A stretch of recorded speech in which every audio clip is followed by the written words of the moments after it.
আসসালামু আলাইকুম দুলা ভাই, কেমন আছেন? ওয়ালাইকুম আসসালাম। কি খবর রুমা? কেমন আছো তুমি? এই তো আছি ভালো। তো বুবু ভালো আছে? হ্যাঁ, তোমার বুবু তো অবশ্যই ভালো আছে। সে ভালো থাকবেই না বা কেন? এই শোনো, তোমার বুবুর তো একটা খুশির সংবাদ আছে। সে মা হতে যাচ্ছে। কি বললেন আপনি? এই এখান থেকে যাওয়ার পরে এই বুবুর এই ভিটা পাচ্ছেন আপনি? করছেন কি? দারুণ তো পারেন আপনি। ও, আর তাহলে আমাকে তো ভুলেই গেছেন তাই না? সেই কথা আপনার বুঝি এখন আর মনে পড়ে না? আরে তোমার মতো এরকম রসের হাঁড়িকে কি ভোলা যায়? তাই বলো আগে। তুমি যে সুন্দর নাদুস নুদুস আমার শালি একখানা, হ্যাঁ, নায়িকার মতো চেহারা। তো শোনো, আচ্ছা এই কথা বললে কেন তুমি, যে তোমাকে আমি ভুলে গেছি বা সেই কথা মনে পড়ে না? কোন কথা সেটা? দুলা ভাই, সন্ধ্যাবেলায় ওই যে ছাদের উপরে আমি দাঁড়াইছিলাম, পিছন থেকে আপনি ওই যে এসে বুবুকে মনে করে মিস্টেক করে আমাকে ধরছিলেন, মনে আছে? আপনার হাত খেয়ে আমার ডান পাশের বুক চেপে ধরলো, হ্যাঁ? হ্যাঁ হ্যাঁ হ্যাঁ, এখন আমার মনে পড়ছে। আরে সেদিন দারুণ লাগছিল। আমি তোমাকে, বিশ্বাস করো, তোমার বুবু ভেবে আমি তোমাকে এইভাবে জড়িয়ে ধরছিলাম। আমি আসলে বুঝতে পেরেছিলাম না যে তুমি। তো যাই হোক, ভালোই লাগছিল। কেন তোমার ভালো লাগে নাই? হ্যাঁ, আমারও তো অনেক ভালো লাগেছিল দুলাভাই। আরে এই জন্যই তো আপনাকে বলছি যে আপনি কবে আসবেন, আপনি আসেন না কেন, অনেক দিন হয়ে গেল। আর শোনেন, বুবু তো এখন মা হতে যাচ্ছে। তো এই একটা বছর আপনি, তো ছুটি, এই একটা বছর কি করবেন? তো এই একটা বছর আপনি আমার সঙ্গে চলেন না। দেখেন, আপনি বেড়ানোর কথা বলে আমার এখানে এসে একটু আমাকে নিয়ে যান, অথবা দু একদিন থাকেন। আমার ভীষণ মন চাইছে জানেন আপনাকে পেতে। পুরা দিন সেদিন ভুল করে যে কেন আপনার ওই ডান হাতটা আমার ওখানে যায় চাপ দিল, আমার ভীষণ ভালো লাগছিল। আমি এটা ভুলতেই পারতেছি না জানেন। আপনি আসবেন কবে তাই বলেন? আমি নেব, আমাকে দিতে হবে। দুলাভাই প্লিজ, আপনি এরকম করবেন না। আমি আপনার দিকে পথ চেয়ে আছি, আর আপনি ওখানে যেয়ে বুবুকে ভিটা বাঁধিয়ে চুপ করে বসে আছেন। এই আপনার লাগবে না? আপনারও তো লাগবে। এতদিন আপনি কি করবেন? একটা বছর আপনাকে আপনার ছুটি। এতদিন আপনি এইভাবে অনারে থাকা যেতে আমার মতো শালি থাকতে আপনি বসে থাকবেন কেন? আসেন না, আমাকে একটু সুযোগ দেন, আমি আপনাকে একটু সেবা যত্ন করি। দেখেন, বুবুর চেয়েও ভালো হবে। আমি সুন্দরভাবে আপনাকে আপ্যায়ন করতে পারবো। আমার ভীষণ নিতে ইচ্ছে করতেছে জানেন। আপনারা ওই যে পাশের রুমে যেদিন ইয়ে করলেন না, মানে একটা আওয়াজ আসলো, তো আমি ভাবছিলাম যে ওই বাড়ি মনে হয় কিছু একটা হয়েছে, গন্ডগোল হয়েছে। তো এইটা ভেবে চুপ করলাম, পরে যখন ভালো করে খেয়াল করলাম, তখন দেখলাম যে দুলাভাই আর বুবু। তারপরে সকালে বুবুকে জিজ্ঞেস করেছিলাম, কিরে বুবু, এরকম করলি কেন? তখন বুবু আমাকে হেসে দিয়ে বলতেছে যে তোর দুলাভাই এত জোরে ইয়া করে আমি পাই না জানিস। সেদিন থেকেই, জানেন দুলাভাই, আপনারটাও নিতে ইচ্ছে করতেছে, আপনাকে আমার পাইতে ইচ্ছে করতেছে, মনে হচ্ছে আপনাকে নিয়ে কোথাও দূরে ঘুরতে যাই, অনেক জায়গায় 3 দিন বাড়িতে না আসি। আপনি এটাই তো একটা সুযোগ যায় দুলাভাই। ও বাড়িতে ওই অবস্থায় আছে না, এখন তো সে আসতে পারবে না, সে অসুস্থ। আপনি সোজা শ্বশুর বাড়ি চলে আসেন, এসে আমার সঙ্গে 2-1 দিন একটু সময় দেন না। কবে দেবেন আমাকে বলেন না, আমার ভালো লাগছে না। শুনেছি আপনারা ওইটা অত বড় মোটা নাকি, ফাইন। আপনার সঙ্গে জানেন আমার বেড়াইতে ইচ্ছে করতেছে, ওইটা নিতে ইচ্ছে করতেছে। আসেন না দুলাভাই, আমি না আপনার শালি। আপনার মতো দুলাভাই থাকতে আপনার এই টসটসি শালি এত কেন কষ্ট করবে, এইটা আপনি বলেন আমাকে। আপনার মতো দুলাভাই থেকে আমার লাভ কি বলেন? আপনি আসেন প্লিজ। আরে আমি যাব কেন? তুমি তোমার বুবুকে দেখতে চলে এসো আমাদের বাড়িতে। দুলাভাই, ওখানে যদি আমি যাই তাহলে কি আর বুবু তোমার সঙ্গে আমাকে এটা করতে দেবে? দেখো রোমা, তোমার বুবু দেবে কি না দিবে সেটা বড় কথা না। তোমরা দুইটা বোন একটা দিন একটা জায়গায় থাকোই না। আমিও থাকবো তোমাদের পাশে। দুই বোনকে না হয় একদিনে একসাথেই একটা দিন ইয়ে করে দেখবো। হ্যাঁ, কেমন হবে বলো? ওরে সি, দুলাভাই কি বলেন এইসব? লজ্জা লাগে না মনে হয় আপনার? হ্যাঁ, এসব কথা বলতে। আমি না আপনার শালি, আর ওটা আমার বড় বোন। ওর সামনে আমি আপনার সঙ্গে এরকম আচরণ করতে পারি কখনো? আপনি বলেন। তার সে বলতেছি কি, 1 কেজি মিষ্টি হাতে করে শ্বশুর বাড়ি চলে আসেন। তারপর এখানে তো ছোট বউ আছে, চিন্তা করেন কেন আপনি এত? আমি আছি না, আমি সব কিছু আপনার শুনেছি বুবুর কাছ থেকে। আপনার ওইটা নাকি অনেক মোটা বড়। আমি শুনেছি, সেদিন থেকেই তো ওর ভারী ইচ্ছে করতেছে আপনার সঙ্গে কথা বলতে, আপনাকে দেখতে জানেন। আমার ওইটা নিতেই হবে। দুলা ভাই প্লিজ, আপনি আমাদের এখানে এসে 2টা রাত অথবা একটা রাত থাকেন না। দেখেন, আমি যে ঘরে ওই যে পড়াশোনা করি থাকি, আম্মুরা ওইটা মাইন্ড করবে না। আমরা গল্প করতে করতেই হয়ে যাবে। এসে আমাকে একটা দুইটা দিন আপনার দেন না, আমার দারুণ ভাবে নিতে ইচ্ছে করতেছে। আমি কি করে যে আপনাকে আপ্যায়ন করব, কি করে যে পাবো কাছে, এটা আমার সব সময় মাথার মধ্যে একই কথা কাজ করতেছে জানেন। আপনি আসেন না দুলাভাই, প্লিজ। কালকে আসেন আপনি। হ্যাঁ, হ্যাঁ, কালকে আসা যাবে, তোমার বুবুর সঙ্গে দেখি এ বিষয়ে কথা বলি। আর শোনো রুমা, তুমি আমার শাশুড়িকে বলো যে তোমার জামাই আসতেছে, মানে শাশুড়ি যেন ভালো মন্দ একটু রান্না করে রাখে। আর শোনো, আমি এসে কিন্তু 2 দিন থাকবো না, একটা রাত থাকবো। তোমার যেহেতু এত ইচ্ছা, তোমার ইচ্ছাটা আমি পূরণ করে দিয়ে আসবো। পারবে তো তোমার বুবুর মতো? নাকি ওই রকম তোমার বুবু যেভাবে শব্দ নাকি তুমি শুনছিলে পাশের রুম থেকে, ওই রকম করবে না তো আবার? হ্যাঁ। আরে ড্যাড, শত কষ্টে হলেও মুখ বুঝে সহ্য করে যাব। তবুও তো বুবুর মতো এভাবে আমি চিল্লাবো না, কেন চিল্লাবো? হ্যাঁ, আমার ভালো দুলাভাই না। আরে সে আমাকে আদর আপ্যায়ন করবে, আমি তাকে আদর যত্ন করব। মা রান্না বান্না করবে, ভালো মন্দ একটু রান্না করে খাওয়াবে, আমি সেটা আপনাকে তুলে তুলে গালে তুলে খাওয়াই দিব। তারপরে রাত আসলে আমারটা আমি বুঝে নেব। তো আপনি কত বড় পারদর্শী হয়েছেন, হ্যাঁ? বুবুকে নরম সরম পেয়ে এতদিন এইভাবে চলতেছেন, আমার কাছে ওটা চলবে না। আমি আমি যেভাবে পারবো, আমার যেভাবে হবে আমি সেভাবেই নেব। আমি কখনো কোনো কিছু মানে জুলুম বা ওই সমস্ত কঠিন করে দেখি না। আমি আমি সহজ যেটা হয় সেভাবেই নেব। আপনাকেই দেখে ছাড়বো, যে দেখবো আপনি কিভাবে কি করেন। খুব বাহাদুরি দেখান, তাই না? আজকাল ডিজিটাল যুগ, এই যুগের ছেলেমেয়েরা শোনেন দুলা ভাই, অনেক অগ্রসর। এই মোবাইল দেখে ইন্টারনেটের দুনিয়ায় অনেক কিছু অভিজ্ঞতা এই বিষয়ে অ্যাডভান্স। তারা বিয়ে শাদী না করুক, কিন্তু এই বিষয়ে অ্যাডভান্স। আপনি আমাকে ফেলে যেতে পারবেন না। আপনার সঙ্গে আমার হার জিত থাকলো যান বাজি। আপনি সুন্দরভাবে আমাকে এ, আপনার যত ইচ্ছা আপনি চালিয়ে যাবেন, দেখবো কে হারে কে যেতে। আপনার সঙ্গে আমার থাকলো। শোনেন, আপনার যদি ভালো লাগে তাহলে আপনি আমাকে কথা দেন দুলাভাই, প্লিজ। লক্ষ্মী সোনা আমার, আপনি আর একটা রাত থাকবেন আমার বাড়িতে। দেখুন আমার ভীষণ ইয়ে উঠছে, মানে আমার আপনার থেকে নিতেই হবে এক কথা। আপনি কি করবেন আমি জানি না। মানে প্রয়োজনে আপনি আমার রুমে ঘুমাবেন, মাকে আমি ম্যানেজ করবো।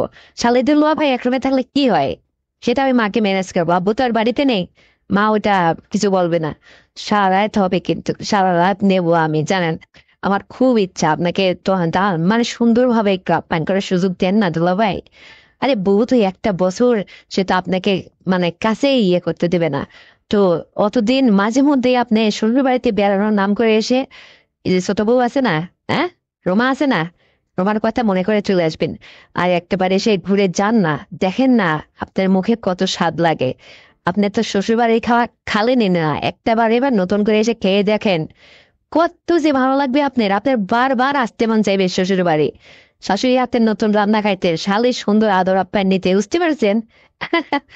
আপনাদেরকে আমি সেই সালে দেখেন না, আপনার বউটা যেরকম স্বাস্থ্য মাস্ট মোটা টাটা উঁচু লম্বা, আমি তো ওই সেম ওই রকমই। এই জন্য তো সেদিন সন্ধ্যার সময় ছাদের উপরে থেকে আমার আপুকে মনে করে আমাকে জড়িয়ে ধরছিলেন, মনে আছে আপনার? হ্যাঁ, আর সেদিন থেকেই তো আপনাকে আমি এইভাবে দিনের পর দিন কল্পনায় আঁকছি।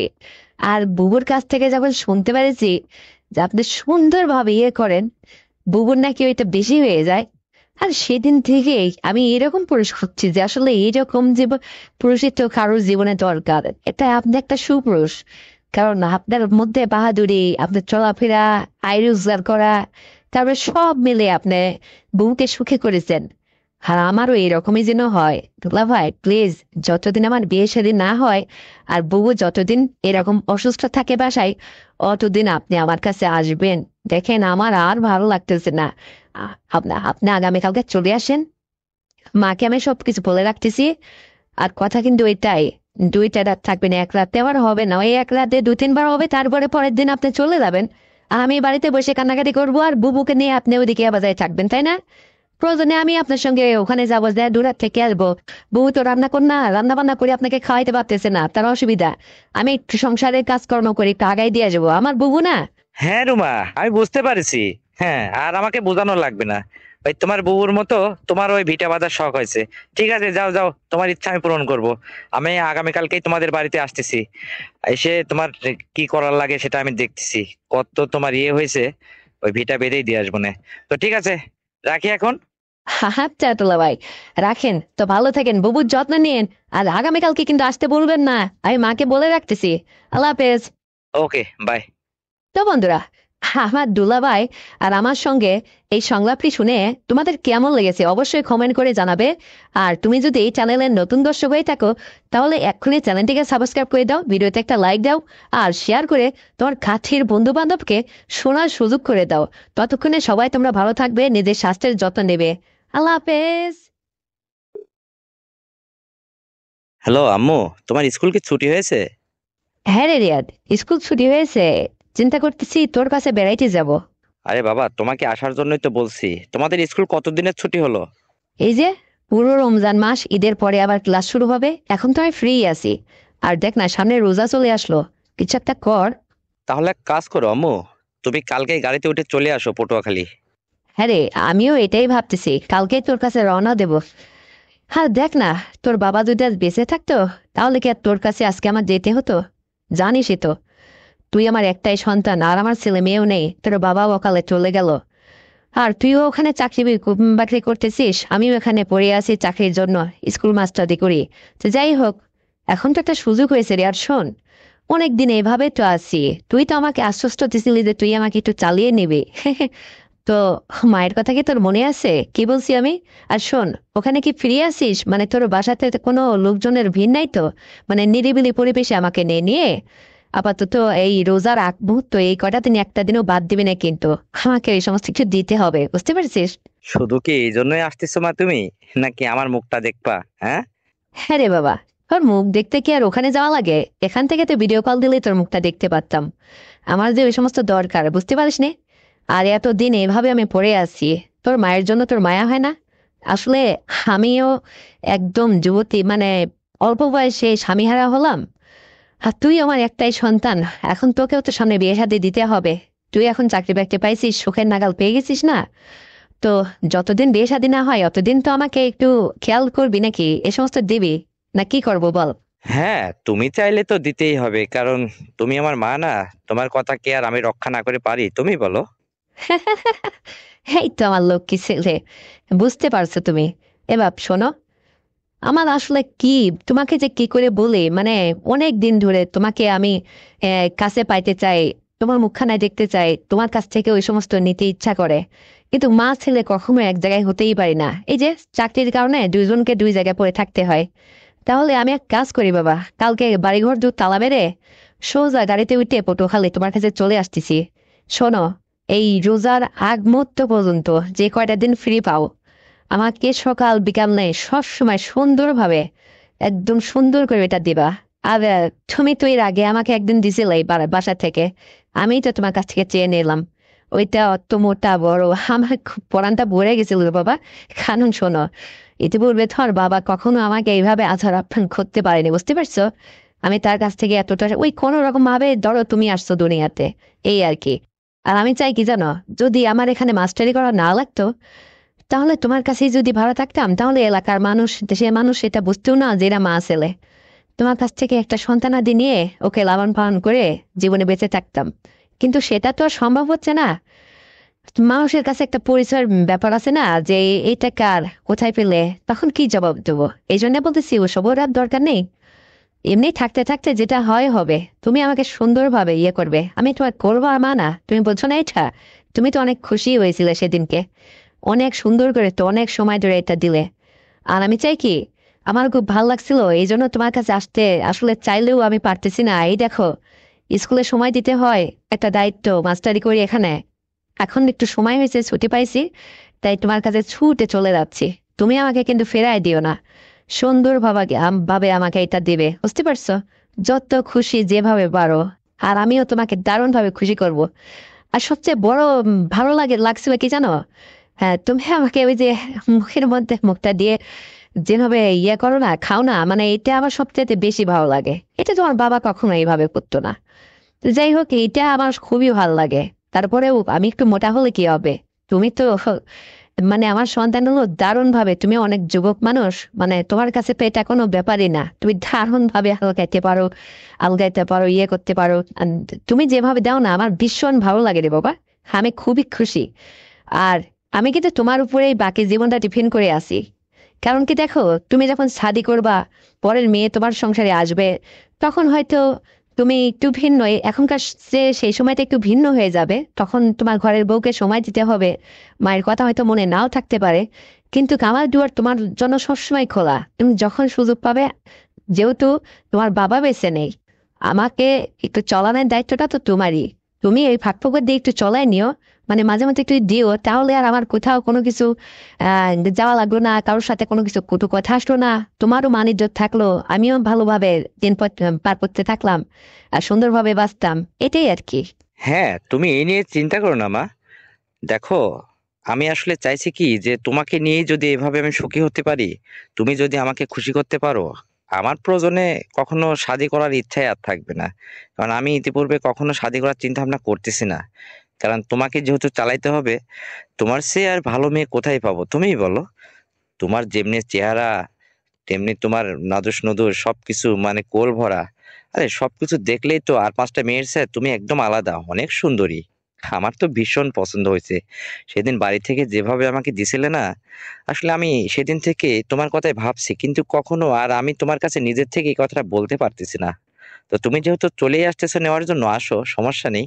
ঈদের পরে যাও, এখানেই ঈদ কাটাবো, কেমন হয় তাহলে বলো তো? হ্যাঁ, এটাও মন্দ কথা না রে, ভালো হয় তো রে বাবা। ওখানে এই ছেলে মা ছেলে দুজনেই না হিট করবো, সমস্যা কোথায়? টাকা তো বেতন ঢুকলে তো এখান থেকে আমি উঠাইতে পারবো, সমস্যা নেই। তবে তাহলে তো রোজার মাসেও তুই আমাকে ছালিয়ে নিতে পারবি, পারবি না? হ্যাঁ। হ্যাঁ আম্মু, আমি তো এই জন্যই বলছি। কারণ রান্না বান্না করার একটা ব্যাপার আছে। তুমি এখানে আসলে তো আর ওই কাজের বুয়ারে আমি এখানে রাখবো না, ওরে একটু 1-2 মাসের জন্য ছুটি দিয়ে দেবো। তুমি এখানে থাকবা, তোমার হাতে রান্না খাওয়া যাবে, আর সবকিছুই আমার হবে। হ্যাঁ। এবার তোদের কোম্পানিতে তো ছুটি নেই মনে হয় না? না রেজান, আমার কোম্পানিতে ওই ঈদের আগে 3-4 দিন আগে ছুটি হবে একবারে, বেতন বোনাস সহ দিয়ে ছুটি দিয়ে দেবে। সমস্যা নেই, যেহেতু আমার বাসা আর কোম্পানি পাশাপাশি তো। তুমি থাকলে আর আমার কোনো চিন্তা নেই। আমারও ভীষণ লাগবে, বুঝতে পারছো, তুমি আসোই না। আরে বাবা, আমি তো কালকেই চলে আসতেছি। তুই আমাকে খুলে খালে দারুণ ভাবে ওইটা কিন্তু দিবি, বুঝতে পারছিস? আমি তোর হাত ধরে আপ্যায়ন নেওয়ার জন্য একদম ব্যাকুল হয়ে আছি। মনটা তোর কাছে চলে গেছে আজকেই, বুঝতে পারলি? আমি রাতটা পোহালেই কালকেই তোর কাছে চলে আসতেছি। তুই আমাকে দারুণ ভাবে বাবা আদর আপ্যায়ন করবি। দেখ না, মায়ের সেবা যত্ন করার জন্য কয়টা ছেলেই বা কাছে পায়, কয়টা ছেলেই বা এরকম ভাগ্য হয় যে মায়ের সেবা যত্ন করবে বল? তুই আমার সেবা যত্নে নিয়োজিত থাকবি, তোর আসলে ভালো হবে রে। আর আমার এই সমস্ত এই যে জীবন যৌবন এত সুন্দর সবকিছু তোর উপরে এখন ডিপেন্ড করতেছে। তুই এটা বাকি জীবনটা চালিয়ে নিবি রে, কারণ তুই এত সুন্দর করে আমাকে হাতরে ফ্যান করিস না, আমি দারুণ মুগ্ধ হয়ে যাই রে। খুবই খুশি হই আমি। এত সুন্দর করে দিস না, আমাকে একবারে যা তা করে ফেলবি, বুঝতে পারলি? আমি তোর অপেক্ষায় আসতেছি। কারণ অনেক দিনের জমানো স্বাদ, অনেক দিনের জমানো কথা আমার মধ্যে লুকিয়ে আছে, কাছে গেলে সব তোকে বলবো। তুইও আমাকে দারুণ ভাবে আপ্যায়ন করবি, সবকিছু দিবি, বুঝতে পারলি? আমার পরানটা জুড়ে যায় তোর কথা শুনলে, তোর এই সমস্ত ফেলে, বুঝতে পারছিস? তাই নাকি? আচ্ছা আম্মু, তুমি একটা কথা আমাকে বলো তো, দুনিয়াতে এত মানুষ থাকতে তুমি আমাকেই কেন ঠিক করলে বলো তো? এইটা আবার কেমন কথা রে বাবা? তোকে ঠিক করছে এই জন্য তুই আর আমি যদি মিলেমিশে চলতে পারি বাকি জীবনটা, তাহলে তো ঘরের কথা ঘরেই রয়ে গেল। বাইরের মানুষটা বুঝতে ভালো না, বুঝিস না কেন? আজকে দেখ, আমার আসলে যেটার অভাব, সেটা যদি আমি বাইরের মানুষের সঙ্গে চলাফেরা করি বা এই সমস্ত কাউকে বেছে নিই, তাহলে তোর আর আমার মানিজ্য থাকবে বল? তুই এখন বড় হয়েছিস, তোরে তো একটা সম্মান আছে, মানুষে বলবে অমুকের মা এটা করলো সেটা করলো, তখন কি তোর মানিজ্য থাকবে বল? এই জন্য তো তুই আর আমি ফিরে থাকলে ঘরের কথা ঘরেই থাকলো, আমারও জীবনটা চলতে পারলো সুন্দরভাবে, তোরও হলো, যেহেতু তুই এখন যুবক হয়ে গেছিস না, তোরও তো অনেক কিছু দরকার, আর সেটা তো ভরপুর আমার কাছেই আছে। তাহলে তোরই বা বাইরে যাওয়া লাগবে কেন? আর আমি বা বাইরের মানুষকে খুঁজবো কেন? এটাই ঠিক আছে না? এই জন্য এই সিদ্ধান্তটা নিলাম আমি ভেবে ভেবে। এই জন্য তো তোকে সর্বপ্রথম বাড়ির থেকে প্রথমে ধরছিলাম একদিন। হ্যাঁ, এই যে এখন আমার ভীষণ আনন্দ হচ্ছে রে, আগামীকালকেই যে তোর কাছে যাব না, এই কথাটা ভেবে এই যে তোর সাথে কথা বলতেছে না, ওদিকে আমার কি যে হচ্ছে তোকে এখন বলবো না, যা। হ্যাঁ, কালকে এসে সবকিছু বুঝিয়ে বলবো, বুঝতে পারলি? তাই নাকি? মা শোনো, তোমার খুশির জন্য আমি দুনিয়ার সবকিছু করতে পারি। তুমি আমার মা না, তোমাকে খুশি করাটাই আমার কাজ। তোমার আমি একটা মাত্র সন্তান, তুমি আমার কাছে যা চাইবে আমি যেন তোমার সমস্ত আশা পূরণ করতে পারি, এটাই হচ্ছে আমার কাজ। তাহলে তুমি কালকে সুন্দরভাবে গাড়িতে উঠে ঠিকঠাক মতো আমার এখানে এসে পৌঁছাও। গাড়িতে ওঠার আগে একটা ফোন দিও। আর আমি বাসাতে কিছু বাজারঘাট করে মাছ মাছ মাংস কিনে বাসাতে রাখবো, তুমি এসে ওটা রান্না করে তারপরে আমাকে নিজ হাতে খাইয়ে দেবে, খাওয়াবে। তারপরে বাকিটা শুরু হবে। তোমারই কত লাগবে আর আমারই কতটা শখ হয়েছে তখন দেখা যাবে, বুঝতে পারছো? আরে বাবা, আমার আশেপাশে কেউ থাকে না তো, কোনো সমস্যা নেই। তাই নাকি? আরে বাবা, তুই যেদিন বাড়িতে ওই যে প্রথম দিন করলে না, সেদিন একটা জবর কেমন যেন একটা শব্দ করছিলে তুই। আর এইটা আমার একটু ভয় হচ্ছিল জানিস, আশেপাশের মানুষ আবার বুঝে না ফেলে। এই জন্য ভাবতেছি যে তোর পাশের রুমে টুমে আবার অন্য কোনো মানুষ থাকে নাকি। কারণ তুই যেভাবে শুরু করলে করিস, মানে আর 5 গ্রামের মানুষ যেন এটা বুঝে ফেলে। এই জন্য আমি আসলে চিন্তা করতেছি রে। না মা, তুমি এই নিয়ে কোনো চিন্তা করো না তো। আমি ফ্ল্যাট বাসা নিয়ে থাকি, 3 তলায় আমার বাসা। একদম নিরিবিলি, আমার আশেপাশে কোনো ফ্যামিলিও থাকে না, কিচ্ছু থাকে না। ওই 4 তলায় থাকে, দোতলায় থাকে, আমি আছি 3 তলায়, পুরো ফ্ল্যাটটাই জুড়ে আমি আছি। তুমি এদিক দিয়ে কোনো টেনশন করিও না, অনেক টাকা দিয়ে বাড়ি ভাড়া করে থাকছি আমি। তুমি আসো না, তারপরে বুঝবে। তুমি আমি যদি ওই ঘরের মধ্যে যদি সারাদিন ওই জোরে জোরে কথা বলি, তারপরও অন্য কোনো মানুষ এটা আমাদের কথা শুনবেও না, বুঝবেও না। আমরা একদম সেপারেট থাকবো, এদিক দিয়ে নিশ্চিত আছে। গ্রামের বাড়িতে তো এরকম একটা সমস্যা হতেই পারে, যেহেতু আমরা গ্রামে বাস করি। তখন হয়তো ছিল, আর আমারও তো শুরু করলে থাকে না, খুব ওইটা হয় জোরেই চলে। তো যাই হোক, এখন ঘটনা হচ্ছে যে তুমি আসো কালকে, তারপরে বাকিটা আমি দেখতেছি। তুমি এদিক দিয়ে কোনো চিন্তা করো না, আর তোমার জন্য কিছু কেনাকাটাও আমি করে রাখবো। তোমার ওই সমস্ত কিছু কিনবো আমি কয়েকটা কালার দেখে। তাই নাকি? কি কিনে রাখবি? হ্যাঁ, আমি বুঝতে পারছি। তোর তো মাপ জানাই আছে। মন চাইলে কয়েকটা কিনে রাখিস, তোকে পরিয়ে দেখে এবং দেখাবো নে। তুই দেখে তো যেহেতু খুশি হোস, নিজ হাতে পরাই দিবি, পরে নিজের মায়েরে দেখবি যে কেমন দেখায়। তোর তো কাজে নতুন নতুন পোশাক কিনে আমায় পরাবি, সাজুগুজু করে আমারে দেখবি। তুই খুশি থাকলেই তো আমি খুশি রে বাবা। তুই দেখবি তোর মনটা যখন চাঙ্গা হবে, তখন তুই তোর যা মন চাই তা করবি। এখন তো তোর হাতে আমি, বুঝিস না এটা? আমারও খুব আনন্দ হচ্ছে রে কথাটা ভেবে। আর শোন, তোর আশেপাশে কি বিউটি পার্লার আছে? হ্যাঁ, বিউটি পার্লার তো আছেই, কেন? এই জন্য বলছি, আমি জানিস বিউটি পার্লারে গিয়ে দারুণ ভাবে সেজে গুজে এসে তোকে একটা দিন নতুন বইয়ের সাজে তোর সামনে নিজেকে প্রদর্শন করব, তোকে দেখাবো। তুই দেখে যাতে অনেক খুশি হোস রে বাবা, অনেক মুগ্ধ হোস। আমি তোকে আসলে কি করে যে তোকে খুশি করাবো, তোর মনটা জয় করবো, এটাই আমি ভাবতেছি।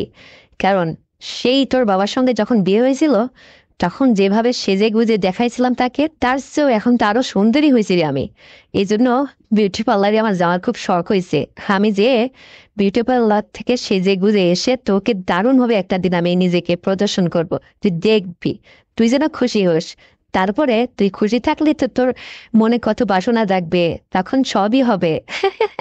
সবকিছু আমি পাবো সুন্দরভাবে, এই চিন্তার আশাই যাবো একটা দিন। এই জন্য জিজ্ঞেস করলাম। তো শোনো বাবা, তো রাখতেছি, অনেক কথাই তো হলো। তো আমি একটু গোছগাছ করে নিই, কালকে রেডি হয়ে আমি গাড়িতে ওঠার আগে তোমাকে ফোন করে জানিয়ে দেবো। তুমি ভালো থেকো। আচ্ছা ঠিক আছে, তো রেখে দাও, বাই। তো বন্ধুরা, আমার এই সংলাপটি শুনে তোমাদের কেমন লেগেছে অবশ্যই কমেন্ট করে জানাবে।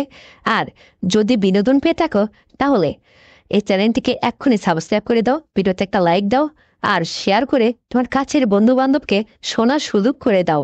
আর হ্যাঁ বন্ধুরা, আগামীকাল আরো সুন্দর গল্প নিয়ে আসছি। ততক্ষণে সবাই তোমরা নিজের স্বাস্থ্যের যত্ন নেবে, তোমার ছোট্ট সন্তানকে নিয়মিত স্কুলে পাঠাবে, এই প্রত্যাশায় আল্লাহ হাফেজ।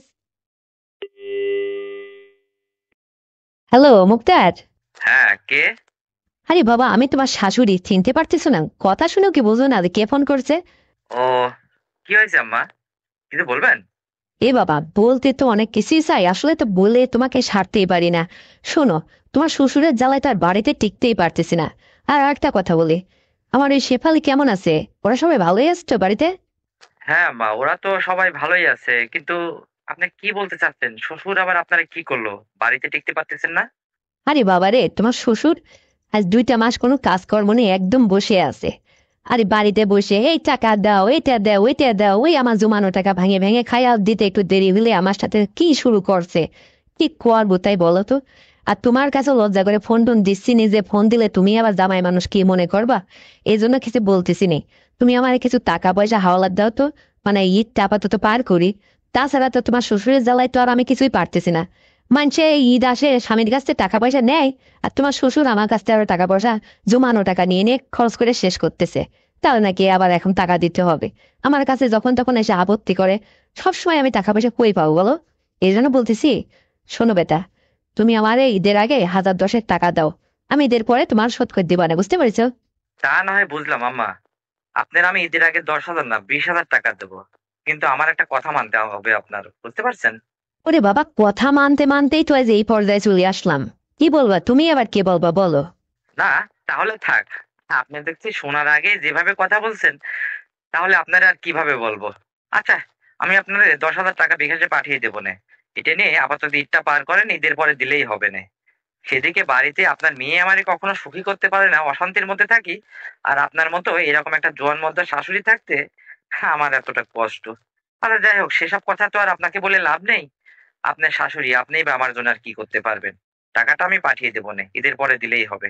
হ্যাঁ গো মুক্তার, তুমি আমাকে কি বলতে চাচ্ছ? যে আমি কি বলছি তোমারে যে তুমি এই কথা বলতেছো? তুমি কি কি যেন বলতে চাচ্ছ? টাকা দেবে আর কি কি সত্য জুড়ে দিলে? আগে এটা বলো। না আম্মা, আমি আপনার এই কথা বলতেই চাচ্ছি না। আর আপনি এখন কোথায়, মানে আপনার আশেপাশে কি কোনো লোকজন নেই তো, মানে আপনার আর আমার মোবাইলে কথা শুনতেছে? শোনেন, কেউ যেন না শুনে, একটু আড়ালে যান, তারপর বলতেছি আমি। আরে বাবা, আমি ওই যে আমার বাড়ির পিছনে কাঁঠাল গাছতলায় দাঁড়িয়ে তোমার সাথে কথা বলতেছি, আমার আশপাশে কোনো মানুষ নেই। তুমি নিশ্চিন্তে বলে ফেলো তো, কি বলতে চাচ্ছ আগে সেটা বলো। তারপরে আমি ভেবেচিন্তে দেখি তোমার এমন কি কথা সেটা রক্ষা করা যায় কিনা। তাহলে শোনেন, আপনারে যে আমি 10,000 টাকা হলার দেব, এই টাকা তো বসে খাইলে খুব বেশি হলে 1 মাসও যাবে না। ঈদের বাজার সব ফুরিয়ে যাবে। তারপরে শ্বশুর তো কাজকর্ম করে না, তারপরেও তো আবার আপনার লাগবে। তখনও না হয় আমি আপনারে আবারও দিব। এই টাকা কখনোই ফেরত দিতে হবে না। কিন্তু একটা শর্ত আমার মানতে হবে। যদি এটা পারেন, তাহলে আর আপনার সাথে আমার কোনো বাদাবাদি নেই। আমি টাকা আপনারে পাঠিয়ে দিচ্ছি, বা নেক্সটে আবারও দেব। আপনি একটু ভেবে দেখেন।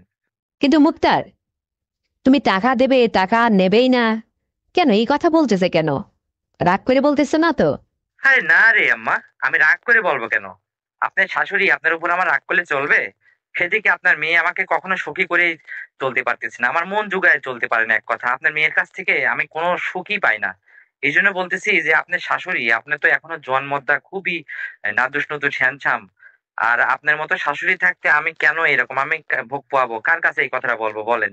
এই জন্য বলতেছি আপনাকে, আমি কি বলতে চাচ্ছি আপনি কিছু বুঝতেছেন না। আরে বাবা, আমি কিছু তাহলে বুঝি, আবার বুঝে উঠতে পারতেছি না। আমি তো তোমাকে সাহস করে এই কথাটা বলতেই পারতেছি না। মানে তুমি একটু যদি নিজের কাছ থেকে ক্লিয়ার করে কথাটা বলতে, তাহলে হ্যাঁ আমার জন্য ভালো হতো। আরে বাবা, আমার কাছে কেউ নেই, আমি এই যে ছাগল বেঁধে দিতে আইছি কাঁঠাল গাছতলা, এখানে আড়ালে দাঁড়িয়ে কথা বলতেছি। তোমার মনের যা কথা আছে আমাকে সব খুলে বলো তো শোনা।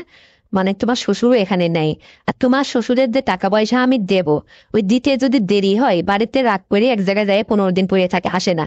তার আবার ওই অভিমানটা একটু বেশি, বুঝতে পারছো? এই জন্যে আমার হাতে যেভাবে আমি এদিক ওদিক করে টাকা পয়সা গুছায় জমিয়ে রাখি, আর সেই টাকা উনি নিয়ে নিয়ে খরচ করে, কাজকর্ম করে খাওয়ার মরদ নেই। আর এই আমার সাথে এই ধরনের আচরণ করে, একটু কিছু বললে রাগ করে এক জায়গায় চলে যায়। এই জন্য বলতেছি আপাতত ঈদটা তো পার করি, কিছু টাকা পাঠাও। আর আমি ঈদের পরে আবার বুঝাই টুঝাই তোমার ফেরত দেবো না। আর তুমি যেহেতু বলতেছো ফেরত দেওয়া লাগবে না, তাহলে কি কথা তোমার এমন শোনা লাগবে? আবার আমার মেয়েও তোমাকে অশান্তির মধ্যে রাখছে, সমস্যাটা কি একটু খুলে বলো। তা না হলে আমি বুঝবো কেমন করে, আর তোমার কথাই বা রক্ষা করবো কিভাবে? আমাকে একটু বুঝিয়ে বলার চেষ্টা করো। আমার কাছে তো কেউ নেই রে শোনা, বলে ভালো শোনা, আমার লক্ষ্মী শোনা। আরে শোনো, তুমি আমার কথা বুঝতে পারোনি? এত ভেঙে বোঝানো লাগবে তোমাকে? তুমি কি তোমার মেয়ের মতো এরকম বোকা শোকা নাকি? আমি তো এটা বুঝলাম না। শোনো, তোমাকে আমি যে কথাটা বলতে যাচ্ছি, মানে আমি তোমাকে টাকা দেবো, সেই টাকা তোমাকে দিতে হবে না। নেক্সটে আরো টাকা দেবো লাগলে। কিন্তু শ্বশুরের একটা কর্মের ব্যবস্থা আমি করে দিই। শ্বশুর ফাঁকে এসে কর্ম করে খাক, আর বাড়িতে তুমি একা থাকো, তাহলেই হবে। আমি কি বলতে চাইছি এখন তুমি ক্লিয়ার বুঝতে পারছো? বাবারে, আমি তো বুঝতে পারি, আমি কি একেবারে কচি খোকা নাকি? শোনো, আমার মেয়েরে দিয়ে তোমার হচ্ছে না, মানে আমার মেয়ে তোমাকে ঠিকঠাক মতো আদর প্যান করে না, তোমাকে সুখী করতে পারতেছি না, আগে এটা বলো। না মা, আপনার মেয়েরে দিয়ে আমার কখনোই জীবন চলবে না। আমি আসলে যদি বাইরে থেকে একটু এক্সট্রা মেক্সট্রা কোনো কিছু না করি, তাহলে হয়তো আমি চলতেই পারতাম না। বুঝতে পারছেন? এই জন্য বলতেছি কি যে আমার একটা ব্যবস্থা করতে হবে, তা না হলে তো হবে না। আর এই জন্য তোমারে আমি বলতেছি, বোঝো না কেন তুমি? তুমি যদি আমার কথায় রাজি থাকো, আমি আজকেই তোমার এই টাকাটা লাগিয়ে দিচ্ছি বিকাশে। আর শোনো, এই কথা যেন কেউ না বোঝে। শ্বশুর বাড়িতে পড়ে থাকে কেন? সে বাইরে যেয়ে কোনো কিছু করে খাইতে পারে না? আরে বাবা, তুমি যেটা বলতেছো এর জন্য তো আমি বুঝতে পারছি তোমার শ্বশুরকে তো দুই কোথাও পাঠাতে হবে। আরে বাড়ি থেকে তো সে নড়তেই যায় না। ওই যে যখন টাকা পয়সা আমি একদম তার হাত খরচ চালাইতে পারি না, তখন আমার পরে রাগ করে অভিমান করে বাসার থেকে কোনো জায়গায় দূরে যায় 10-15 দিন থেকে আসে ঢং মারায়। আমি বলতেছি কি, তুমি তোমার শ্বশুরের কোন একটা জায়গায় ফাঁকে একটা কর্মের সন্ধান করো, একটা কর্মের ব্যবস্থা করে দাও। ওই জায়গায় থেকে তোমার শ্বশুর কর্ম করে খাক। তার আমি এখানে তখন বাড়িতে একা হয়ে যাব। তুমি তখন মাঝে মধ্যে আমার কাছে এখানে একটু হাইসো, বুঝতে পারছো? তুমি যা বলতে চাচ্ছ আমি কি বুঝি না? আমি তো সবই বুঝতে পারছি, কিন্তু তুমি আইসো। কিন্তু তোমার শ্বশুর থাকলে তো সম্ভব না, বোঝো না এটা? তোমার শ্বশুরকে তো বাড়ির থেকে অন্য একটা জায়গায় পাঠাতে হবে, না থাকলে কেমন করে সম্ভব তুমি বলো? বুঝতে পারছি বিষয়টা। তাহলে তুমি তো আমার প্রস্তাবে নিশ্চয়ই রাজি হয়ে গেছো, তাই না? হ্যাঁ, তোমার প্রস্তাবে রাজি হয়ে না থাকে কে পারা যায়? হাজারে হলো তুমি আমার জামাই, তোমার ঘরে আমার মেয়ে দিয়ে রাখছি। মেয়ের কাছ থেকে যেহেতু তুমি জীবনের সুখ শান্তি কোনো কিছুই পাচ্ছ না ঠিকঠাক মতো, তাহলে তো তোমার দেখাশোনার দায়িত্বটা আমারও একটু আছে, তাই না? আর আমার যেহেতু ভান্ডারে কম নাই, অনেক কিছু আছে, তোমাকে দিলে তো আর ফুরবে না রে বাবা। কিন্তু ওই যে প্রবলেম তোমার শ্বশুর বাড়িতে থাকে, এই জন্য বললাম। আর আগে একটু হেজে করে করে তোমার কাছ থেকে শোনার ট্রাই করলাম যে তোমার মুখ দিয়ে এই কথাটা আগে বের করো। আমিও শুনছি তুমি নাকি সুন্দরভাবে অনেক বেশি কিছু পারো। এটা মেয়ের কাছ থেকে শুনছি রে বাবা, আমি কি খোঁজ নেই না তোমার? কিন্তু আমি জানি রে বাবা, ওর মেয়ে তোমাকে আসলে যে এরকম করে চলতেছে, আমার পেটের মেয়ে বলে কথা, এটা অসম্ভব, মেনেই নেওয়া যায় না। তারপরেও তো আসলে সবাই একরকম হয় না। আচ্ছা ঠিক আছে, আমি তোমাকে দিনের পর দিন সময় দেব। তোমার শ্বশুরের আগে কর্মের ব্যবস্থা করো, তাহলেই হবে, বুঝতে পারছো? আর শোনো, তোমাকে, তুমি যে আমাকে টাকা হলার দেবে, এই টাকা তোমাকে আর কখনো দিতে হবে না তো? আরে না রে জান, লক্ষ্মী সোনা, আমার এই টাকাটা তোমাকে আর কোনোদিনও দিতে হবে না। শুধু এইটাই না, এরপরে নেক্সটে তোমার সংসারে যা লাগে আমি চালিয়ে নেব। তোমার আর এই শ্বশুরের টাকায় ব্যয় লাগে। তারপরে শ্বশুরের কাজ না করলেও চলতো, কিন্তু তাকে বাড়ি ছাড়া করতে হবে। বাড়ির থেকে দূরে কোথাও আমি একটা কর্মের ব্যবস্থা করে দিচ্ছি। দেখি আমার এক বন্ধুর সাথে কথা বলে তার ফ্যাক্টরিতে লাগিয়ে দেওয়া যায় কিনা শ্বশুরকে। যদি ওখানে সেটেলমেন্ট করে দিতে পারতাম, তাহলে তো তুমি বাড়িতে একলাই হয়ে যেতে। আর তখন আমি নিয়মিত তোমার বাড়িতে আসা যাওয়া করতাম। মানে তোমার মতো শাশুড়িকেও আমার দরকার। আরে আমি তো তোমার সমস্ত কিছু দেখছি, বোঝো না এটা? শাশুড়ি হলে কি হবে তুমি? তোমার আদর আপ্যায়ন আমাকে একটু করার সুযোগ দাও। আমার খুব ইচ্ছে করে। তোমার মন চায় না এটা? কিন্তু বাবারে, আমি কি তোমাকে আবার চালিয়ে নিতে পারবো তো ঠিকঠাক মতো? আমার তো ভয় করে। তোমার শ্বশুর বুড়ো হয়ে গেছে, তার হিসাব আলাদা। কিন্তু তোমার শ্বশুরের যখন 30 বছর বয়স, আমার কিন্তু তখন 16 বছর বয়স। সেই সময় আমার তার সাথে বিয়ে হয়েছিল। এখন বোঝো ব্যাপারটা, আমি সেরি মানুষ সেরি অমনি রয়ে গেলাম।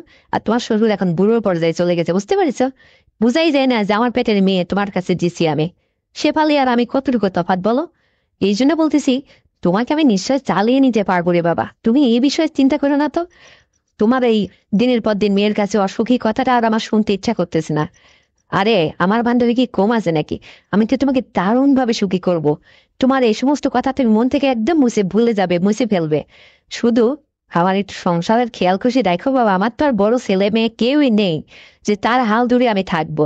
তোমার মতো জামার এই যে এত ব্যবসা প্রপার্টি এত কিছু থাকতে, তোমার এই জোয়ান মধ্যে সুন্দরী শাশুড়ি কেন এরকম অসুখী থাকবে? তুমি একটু খেয়াল রাখলেই তো পারো। আর বাকিটা তো আমি তো তোমাকে প্রতিশ্রুতি দিচ্ছি, আমি তোমাকে চালিয়ে নেব। এখানে অসম্ভবের কি আছে? তুমি লজ্জা পেলো, আমি তো তোমাকে ফ্রি করে দিলাম। আরে বাবা, আমার যা আছে তুমি তো খেয়ে ফুরাতে পারবা না। আমি তোমাকে অনেক সুখী করতে পারবো, বুঝতে পারছো? মেয়ের কথা বাদ দাও, সে বলে তোমার সাথে কি করলো না করলো, এটা বড় মেটার করে না। বাকিটা তুমি আমার উপরে ছেড়ে দাও, আমি তোমাকে চালিয়ে নেব। কিন্তু ওই যে তোমার শ্বশুর, তাকে এই বাড়ির থেকে সহায় কোনো একটা জায়গায় কোম্পানিতে লাগিয়ে দাও, সে ওখানে থেকে কাজকর্ম করুক। ও 2 মাস 3 মাস পরে বাড়িতে আসবে, সেটা দেখা যাবে। আর বাকিটা তুমি আমাকে চালিয়ে নাও। আর শোনো, আমাকে একটা বাবু দেওয়া যায় না? তোমার শ্বশুর তো জীবনে আর কখনো এটা ইয়েই করতে পারলো না, বুঝতে পারছো? আমার খুব শখ করে, যদি আর কি হতো। এখনো যেহেতু তোমার শ্বশুর বেঁচে আছে, তার নাম মাগিয়ে না চালিয়ে নিতাম। পারবে না এটা তুমি? এটা আবার আপনি কি বলেন? তা কি আদৌ সম্ভব হবে আপনি যেটা বললেন? তবুও এভাবে চলাফেরা করতে করতে দিনের পর দিন থাকতে থাকতে যদি কোনো কিছু অজান্তে হয়ে যায় হবে। আপনি যেহেতু বলছেন এত করে, আপনি এটা আপনার হাতে, আমার হাতে না তো। আপনি চাইলেই নিতে পারবেন। তবে যেহেতু শ্বশুর বেঁচে আছে, শ্বশুরের ঘাড়ে গছিয়ে দিবেন। বুঝতে পারছেন? এটা একটু টেকনিক। আর আপনি আমাকে সুখী রাখলে আপনার কোনোদিনও সংসারের আর কোনো অভাব থাকবে না। আপনাকে আমি চালিয়ে নেব। কথা কিন্তু এটাই তাহলে ফাইনাল। আর শেফালি যেন কখনো এটা না জানে। আপনার মেয়ের সামনে আমাকে ফোন-টোন দেবেন না। ফোন দিলে আপনার মেয়েকে যে আপনার মেয়ের সাথে একটু কথা বলে নেবেন। বুঝতে পারছেন? মুক্তার, তুমি যদি এই সহজ উত্তরটা করো বাবা আমাকে, তাহলে যে আমার কি ভালো হতো তোমাকে আমি বুঝাইতে পারবো না। আমার অনেক দিনের সাধনা, অনেক দিনের শখ, জানো, এটা যদি তুমি আমাকে পূরণ করো, আমি তোমার কাছে চির কৃতজ্ঞ থাকবো।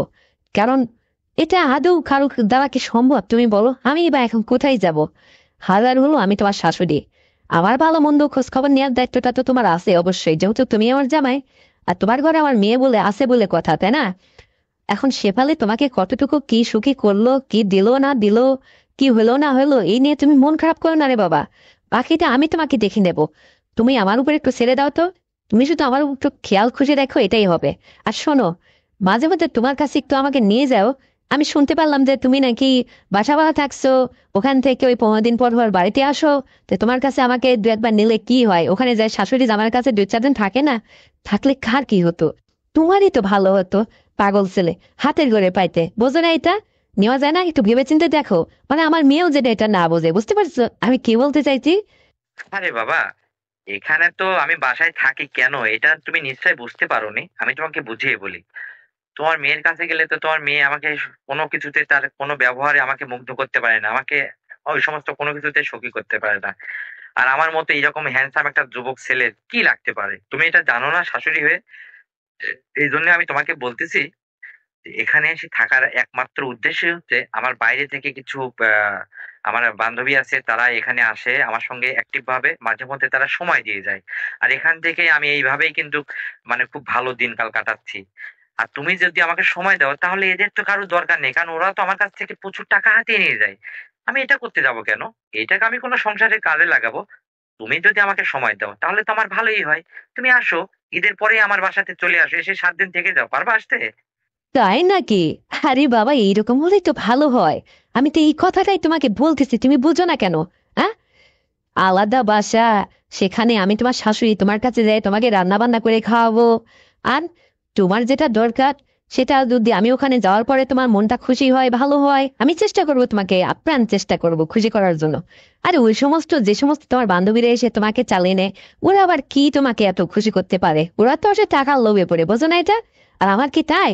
আমার উদ্দেশ্য আমার জামাই যেন খুশি থাকে। আরে বাবা, তুমি কার কাছ থেকে কি পাইছো না পাইছো আমি জানি না, আমি তোমাকে এত সুন্দর করে দিব, তুমি দেখবা, মানে আমার আচরণে তুমি অনেক মুগ্ধ হবা। আমি তো অনেক মোটা সোটা করবো না, উঁচু লম্বা, বুঝো না?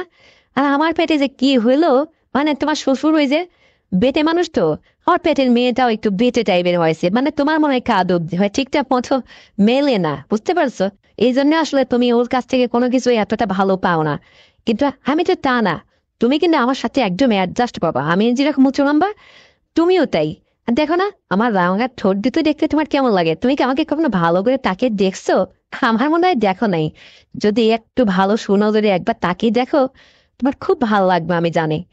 আমি কত ইচ্ছা করে আমি বাবার বাড়িতে থাকতে কত পার্লারে গেছি। আর এই যে গরিব ঘরে বিয়ে হয়ে পার্লারে তো দূরে থাক, একটু সোনো পাওয়ার মতো ঠিক মতো তোমার শ্বশুর আমাকে জুটিয়ে দিতে পারে না।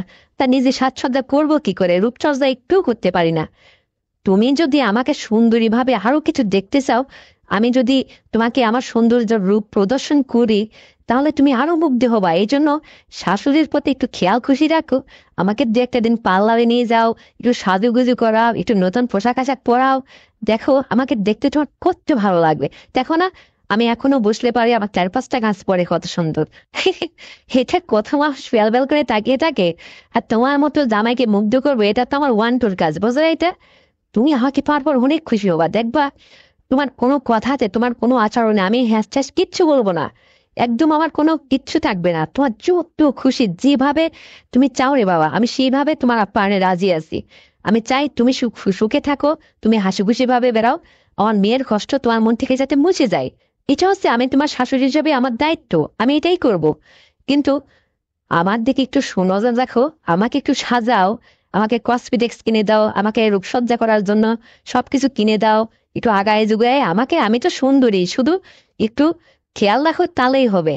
আরে এখন পর্যন্ত আমি যদি আমার এই সমস্ত পেটিকোট বা ব্রাশা এই সমস্ত পরি তোমাকে প্রদর্শন করি, তুমি তো মুগ্ধ হয়ে যাবে রে বাবা, চরম খুশি হবে। আর আমার হাতের রান্না একটি ভাবে যদি তুমি খাও, তোমার শরীর স্বাস্থ্য আরো বেড়ে যাবে আগের চেয়ে, বোঝো না?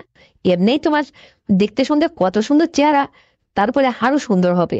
কিন্তু মেয়েকে কখনোই এটা বুঝতে দেওয়া যাবে না, সে পালে যেন এটা কখনোই না বোঝে, মানে তোমার সাথে আমার এত সুন্দর সুসম্পর্ক তৈরি হয়েছে নতুন করে, এটা যেন শেফালি না বলে। আমার মেয়ে বলে কথা, ও আবার শুনলে কিন্তু কিছু একটা মনে করে বসবে, তোমার সাথে আবার সে অশান্তির কারণ হতে পারে, বোঝো না? এটা এটা কিন্তু তাকে বুঝাবা না। তাহলে শোনো, তুমি আমাকে টাকা পাঠিয়ে দাও, তোমার শ্বশুরকে দিই ঠিকঠাক মতো, আর ঈদের পরে তোমার শ্বশুরের একটা কর্মস্থানের ব্যবস্থা করো। তারপরে তোমার শ্বশুর বাইরে থেকে চলে গেলে তখন তো আমি একদম ফ্রি। তুমি 2-10 দিন এখানে এসেই মনে করো থাকলে, একা একাই চুপ করে আসবে, 2 রাত থেকে গেল, জিত ঘাট উপর যেভাবে এক রাতে 4-5 বার নেই, মানে তোমার যেভাবে খুশি এসে থাকলে, থাকি থেকে চলে গেলে দেখবে তোমারও ভালো লাগবে। আমিও যে কতদিন পাইনি, বোঝে না, অভাবে ঘরে মানে এই সমস্ত সুখ মানে জানালা দিয়ে পালাই রে বাবা। তোমার শ্বশুর এই যে অভাবের তাড়নায় মানে তার মনের মধ্যে কোনো সুখ শান্তি আনন্দ রসে কিছু থাকে না, আর আমার সঙ্গে এরকম অ্যাক্টিভ ভাবে সে সময় দিতে পারে না। কিন্তু আমি কি তাই? আমি তো তার চেয়ে 16 বছরের ছোট। তা আমার তো সবসময় সবকিছু প্রয়োজন হয় রে বাবা, সে তো আসলে এটা আমাকে অ্যাক্টিভ ভাবে চালিয়ে নিতে পারে না। আর তোমার মতো জামাই থাকতে আমার তো আর কোনো কষ্ট নেই আজকের পর থেকে, এইটা জেনে আমার খুব ভালো লাগতেছে জানো, খুবই খুশি মনে হচ্ছে। আমার মনে হচ্ছে আমার জানের কাছে আমি এক্ষুনি চলে যাই। মুয়া। তাহলে শোনো, তুমি টাকা পাঠাও, ঈদের পরে শ্বশুরের কর্ম অবস্থান ঠিক করে তার একটা ব্যবস্থা করে তাকে বাড়ি থেকে সরাও। তারপরে তুমি আসো, মেয়েকে নিয়ে বেড়াইতে এসে 2-1 দিন বেড়ায় চলে যাও। আবার মেয়েকে বাসায় রেখে তুমি একলা একলা আসবা, এসে 2-4 দিন থাকো, এবেলা বেলা ঘুরো, মানে আমার সঙ্গে একটু সময় দেওয়া, দেখো কত ভালো লাগবে। আর আমারই তো পরীক্ষা নাও, আমি তোমাদের আসলে যোগ্য কিনা, আমি তোমাকে ঠিকঠাক মতো আদর প্যান করে চালাইতে পারি কিনা, তোমার তো এটা বোঝার দরকার আছে। আর আমি এটা জানি রে বাবা, তুমি একটাবার যদি আমার সাথে তাহলে তুমি নিজেই তখন বারবার আসতে মন চাইবে তোমার, আমি এটা জানি। আর এই জন্যই তো তোমাকে বলতেছি, তুমি ভালো করে আমাকে একটু একটা তাকিয়ে দেখো, বুঝছো? আর শোনো, টাকা পাঠাও, টাকা যেহেতু দেয়া লাগবে না তোমাকে, আমিও তোমার জন্য প্রস্তুত নিচ্ছি, নিজেকে তৈরি করতেছি। তোমার শ্বশুর যেথায় যায় জায়গা, তার একটা ব্যবস্থা করো, তারপরে হবে। হুম। আমি তো বকর বকর করেই গেলে, আমি তো সবই শুনতেছি। ঠিক আছে, তাহলে এই কথাই কিন্তু থাকলো। আমি তোমাকে সবকিছুই দেবো। ও তোমার আমি তো 1 ডজন মানে তোমার জন্য হরেক কালারের ঈদের মধ্যে একটা জিনিস গিফট করব। বুঝতে পারছো কি? সেটার মাপ তো আর আমার জানা নেই। মানে জানা থাকলে এখান থেকে কেনাটা সহজ হতো। নাকি তুমি নিজেই কিনবে আমি টাকা পাঠাইলে? উরে বাবা, এত দূর নামছো তুমি! আরে এটা তো আমার আছে কয়েকটা, কিন্তু পুরনো হয়ে গেছে, ময়লা হয়ে গেছে, আমি বুঝতে পারছি। কিন্তু এটা তুমি কিনে ফেলো, 38। বুঝতে পারছো? এই মাপ দোকানদার যে বলো, ওখান থেকে ওরা দিয়ে দেবে, বড় বাড়ি দেখে কিনো, আমার আবার ছোট ইয়ে হয় না। এটা কিনো, ব্যাগ ডজন কিনে তুমি তাহলে নিজ হাতে এটা নিয়ে এসে আমার পড়ায় দেখো। নাকি এটা যদি তোমার ইচ্ছা থাকে, তাহলে তো আমি তোমার এবার নিষেধ করবো না, নিজ হাতে পড়াইবা, পড়ায় দেখবা। মানুষ দেখে না, হ্যাঁ? আমারও তো ইচ্ছা করে কেউ আমার নিজ হাতে এটা পড়ায় দেখুক। 1 ডজন কিনবা তাই বলে? আচ্ছা নিয়ে আসো, মন যখন চাইছে, দিতে যখন চাইছে, হরেক রকম কালার দেখে, ওই যেটা বললাম ওইটাই, বুঝতে পারছো? 38। লজ্জা করে না বলেও পারতেছি না। তো শোনো, অনেক কথাই তো হলো। তো আমি গাছতলায় ছাগলের দড়ি ধরে দাঁড়ায় আছি, আর কতক্ষণ দাঁড়ায় থাকবো, মশা লাগতেছে, একটু বাড়ির দিকে যাই। তুমি আবার সময় পেলে রাত্রি ফোন দিও, তোমার শ্বশুর যদি কাছে না থাকে, আমি তোমার মিস কল দিলে তুমি কল ব্যাক করবা, বুঝতে পারো তো? আর শোনো বাবা, আমার মোবাইলে করে টাকা পাঠায় দিও তো, মানে মোবাইল রিচার্জ করে দিও। আমার ফোনে টাকা নেই, মিস কল দেবো মনে হয় টাকাও নেই, 3 টাকা না কয় টাকা যেন ছিল, মানে সে ভাই তোমার শ্বশুরের ওই ফোন দিয়ে আমি কথা বলতেছি, আমার নাম্বারে তুমি ফোন দিবা, বুঝতে পারছো? তো রাখি এখন। আচ্ছা ঠিক আছে। আমার বাসায় ওই যে আমার একটা গেস্ট আসছে, তো ওকে বিদায় করে দেবো। আমি ওই যে বারান্দায় এসে কথা বলতেছি তোমার সাথে। ঠিক আছে যান, তাহলে রেখে দাও। পরে যদি রাত্রে সময় পাই আমি ফোন দিব, তুমি ফ্রি হলে একটা মিস কল দিও। তো ওকে, আল্লাহ হাফেজ। তো বন্ধুরা, আমার জামাইয়ের সঙ্গে শাশুড়ির এই সংলাপটি শুনে তোমাদের কেমন লেগেছে? যদি ভালো লেগে থাকে, তাহলে এক্ষুনি চ্যানেলটিকে সাবস্ক্রাইব করে দাও, ভিডিওতে একটা লাইক দাও, আর শেয়ার করে তুমি তোমার কাছের বন্ধু বান্ধবকে শোনার সুযোগ করে দাও। আর হ্যাঁ বন্ধুরা, আগামীকাল আরো সুন্দর গল্প নিয়ে আসছি। ততক্ষণে সবাই তোমরা ভালো থাকবে, তোমার পরিবারের খেয়াল রাখবে, আর তোমার ছোট্ট শিশুকে নিয়মিত স্কুলে পাঠাবে। এই প্রত্যাশায় আজ এই পর্যন্তই। আল্লাহ হাফেজ। হ্যালো বন্ধুরা, কেমন আছো তোমরা? আশা করি সবাই তোমরা ভালো আছো। আর আমিও তোমাদের দোয়ায় খুবই ভালো আছি। তো বন্ধুরা, আমি পাবেলের আম্মু, আমার নাম শাহনাজ। তো আজকে তোমাদের শোনাবো আমার ছেলে এবং আমার জীবনে যা ঘটে গেছে সেটাই। খুবই আকর্ষণীয় একটা গল্প। এই গল্পটা তোমরা একদম স্কিপ করবে না, সম্পূর্ণ শুনতে থাকো, তাহলে দারুণ মজা পাবে। তো বন্ধুরা, চলো শুরু করা যাক আমার সেই আকর্ষণীয় ঘটে যাওয়া গল্পটি। তো বন্ধুরা, আমার যখন বিয়ে হলো ঠিক 3 বছর পরে আমার স্বামীটা আসলে আরেকটা নিকা করে। তখন আমাদের সংসারটা আসলে এলোপাতাড়ি হয়ে গেল। আমার বাবা খুব ইজ্জতওয়ালা মানুষ, আমার বাবার অনেক টাকা পয়সা আছে, কিন্তু আমার বাবা আমাকে ওই সংসারে আর থাকতে দিল না। বলল যে শাহনাজ, যেহেতু তোমাকে ভালো দেখে একটা পরিবার দেখে বিয়ে দিলাম, কিন্তু তোমার স্বামী যেহেতু আর একটা কাজ করে বসলো, ওই সংসারে কি তুমি থাকতে চাও? তখন আমি বললাম যে বাবা, আসলে আমি তো থাকতে চাই না, কিন্তু আমি তো তোমাদের মুখের দিকে চেয়ে আছি, তোমরা কি বলো? তখন আমার বাবা বলল, না রে মা, আসলে এইরকম আমরা চাই না। তুই এখনো, তোর কিছু হয় নাই, তুই চাইলে ওখান থেকে চলে আসতে পারিস। কিন্তু আমি আসলে আসতে চাইছিলাম না বন্ধুরা।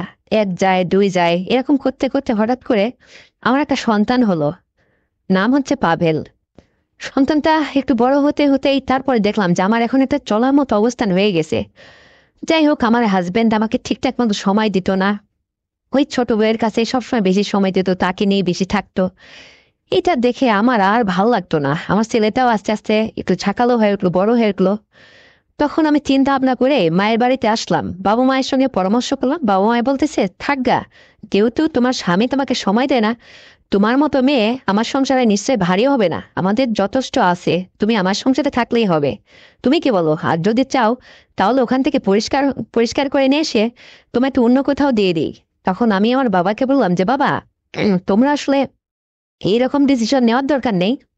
ওখান থেকে প্রয়োজনে আমি আমার সন্তানদের নিয়ে একদম চলে আসবো, ঠিক আছে, কিন্তু আমি আর কোথাও যেতে চাচ্ছি না, তোমাদের সংসারে থাকবো। আর আমার ছেলেটাকে একটু মানুষ করার সুযোগ দাও আমাকে। তখন আমার বাবাও বললো যে ঠিক আছে, তাই করো, যেহেতু তোমার স্বামী তোমাকে একদমই সময় দেয় না, তো ওই রকম সংসারে থেকেই বা তুমি কি করবা, সেই টাকাটা তুমি আমার সংসারেই থাকো। তো তাই হোক, তারপর থেকে আমি আমার বাবার সংসারে আসার পরে কিছুদিন পরে আমি কাগজ পাঠিয়ে দিলাম, সেখান থেকে পরিষ্কার হয়ে গেলাম। তো আমার স্বামীর এই এই বিষয়ে কোনো রকম আফসোস, কোনো কিচ্ছু নেই, কোনো রিয়াকশনই নেই, যেন তার কোনো কিছু হলোই না। তার প্রতি আমার কোনো ভালোবাসা বা আমার প্রতি তার কোনো ভালোবাসা এরকম কোনো কিছু হয়েই ছিল না, এরকম একটা মনে হচ্ছিল। অথচ আমাদের মাঝখানে একটা সন্তান জন্ম দিয়েছিল সে। যাই হোক, পাবেলকে নিয়ে বন্ধুরা আমি তো আমার বাবার সংসারে দিনপথ কাটাতে থাকলাম। পাবেল আস্তে আস্তে বড় হলো, বড় হতে হতে পাবেল একসময় যখন ইন্টারে পড়লো, সেই সময় পাবেল হঠাৎ করে একদিন বলতেছে, মা, তুমি আমার জন্য কেন তোমার জীবনটাকে এইভাবে বিসর্জন দিয়ে দিচ্ছ? আমি তখন বড় হয়ে গেছি। নানাকে বলে প্রয়োজনে তুমি কোথাও একটা কিছু করে বসো। তখন আমি বললাম যে না রে বাবা, এতদিন যখন চলে আসছে। তখন পাবেল বলতেছে, না না, তা কি করে হয়? দেখো, আমি এখন বড় হয়েছি, আমি তো আমার মতো চলতে পারবো মা। তুমি প্রয়োজনে নানা নানির সঙ্গে পরামর্শ করে কোথাও যদি কোনো সম্বন্ধ আসে, সেখানে নয় বিয়ে শাদী করে একটা জীবন পার করো, জীবনটা তো এখনো পড়ে রইলো তোমার সামনে। তখন আমি পাবেলকে বললাম যে পাবেল, এরকম চিন্তা ভাবনা করিস না তো, তোকে বিয়ে শাদী দেবো, নাতিনুৎকার মুখ দেখবো।